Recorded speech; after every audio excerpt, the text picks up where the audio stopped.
All right, let's pull back the curtain on the secret language of our digital lives. It's a language that takes the pure, raw chaos of electricity and somehow organizes it into everything you see on your screen right now.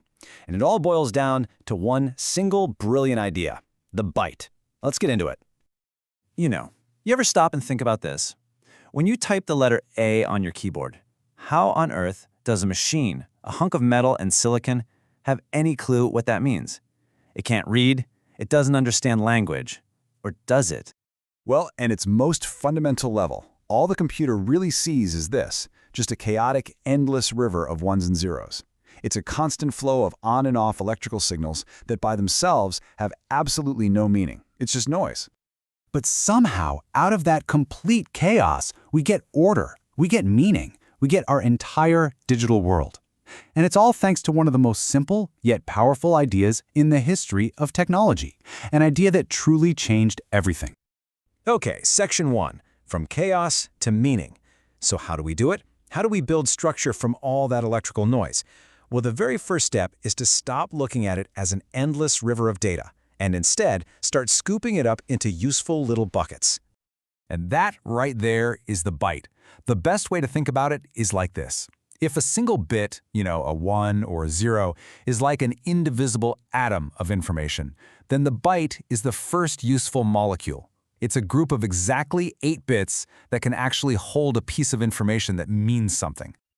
And the 8-bit standard we use today, it wasn't a given. It actually had to win a fight. In the early days of computing, bytes came in all kinds of weird sizes.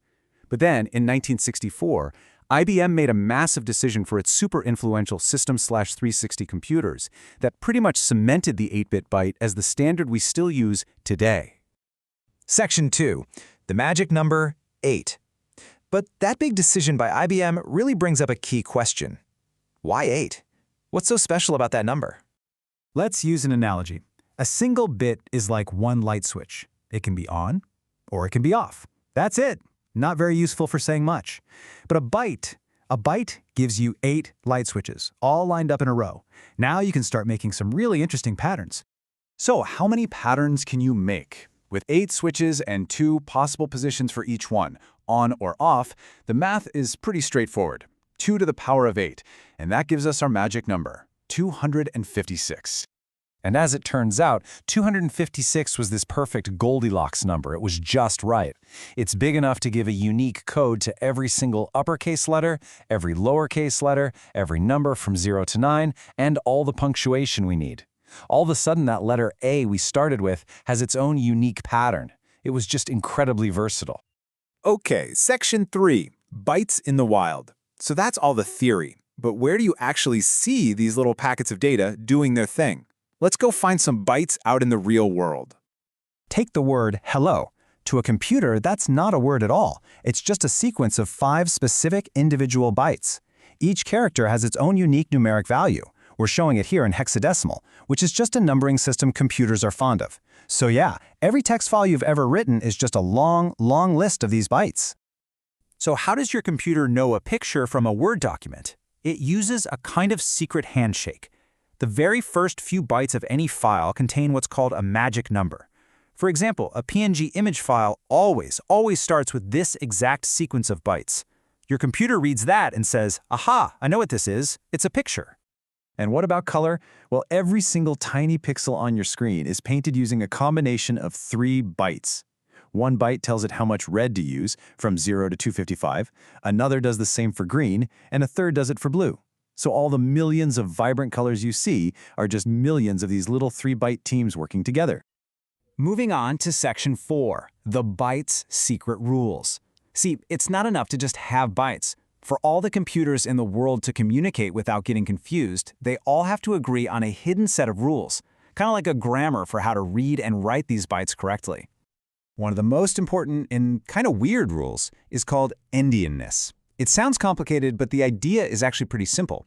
If you have a number that's bigger than 1 byte, say it takes up 4 bytes, in what order do you store those bytes in memory? Do you put the most important part first or the least important part first? And here's what that looks like.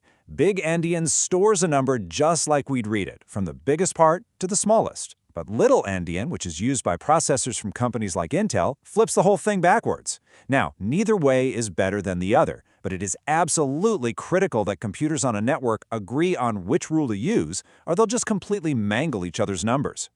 Section 5. Cracks in the foundation. But as foundational as the byte is, it's not perfect.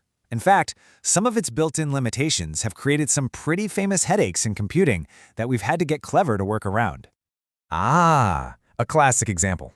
Ever wonder why older 32-bit computers could only ever use 4 gigabytes of RAM? Well, it's a direct consequence of the byte. A 32-bit system uses a 32-bit number to identify every single byte in memory.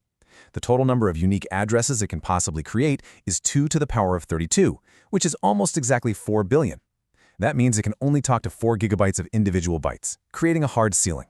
And I'm sure you've run into this one. You buy a shiny new 1 terabyte hard drive, you plug it in, and your computer says you only have 931 gigabytes. So what happened? Where did all that storage go? The answer is really just a simple conflict between marketing departments and computer science. See, hard drive makers sell storage using nice, round, human-friendly base 10 numbers. For them, a kilobyte is 1,000 bytes. Easy. But computers think in base 2. For a computer, a kilobyte is 2 to the power of 10, or 1,024 bytes. That little 24-byte difference doesn't seem like much, but when you scale it all the way up to a terabyte, it adds up to all that missing storage you see. Section 6. An enduring legacy. So, despite these little cracks in the system, the legacy of the byte is it's undeniable. It is still the bedrock of modern computing, the fundamental unit that everything else is built on top of. Ultimately, it's this simple. The byte is the unit that gave structure to that chaotic bit stream. It's the simple, elegant concept that turned electricity into a tool we could actually use and made programmable computing a practical reality. And that leaves us with a really fascinating final thought. For over half a century, the 8-bit byte has been the undisputed building block of our entire digital world. But as we start looking towards new frontiers like quantum computers with their qubits, or even storing data in DNA, it really makes you wonder, what will be the next byte? What new fundamental unit is going to define the next age of computing?